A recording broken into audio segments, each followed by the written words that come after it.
Увозници, шпедитери, возачи кои биле вработени во превозни компании и царински службеници, без да платат царина, носеле половни возила од странство во Македонија и ги оставале на автоплацеви за да ги препродадат.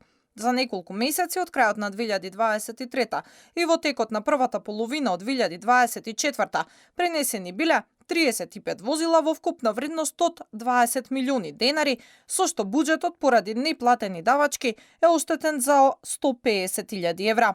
Во моментов поднесени се кривични пријави против 24 физички и правни лица до обвинителството за организиран криминал и корупција, а од царина најавуваат дека ќе има уште, затоа што веројатно криминалот се случувал во минатото повеќе пати.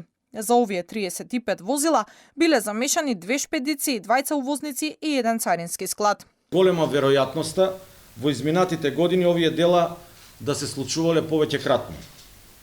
До сега, до основното јавно обвинителство за гонење на организиран криминал и корупција се поднесени кривични пријави за 24 лица, 19 физички и 5 правни лица за сторени кривични дела царинска измама, прикривање стока од сторено кривично дело царинска измама, фалсификување и злоупотреба на службена должност и овластување. Автоплацевите не успеале да ги препродадат колите, според информациите од царина, сите 35 се пронајдени на различни плацеви и во моментов се под царински надзор. За 8 цариници кои биле замешани во шверцувањето на возилата е отворена дисциплинска постапка.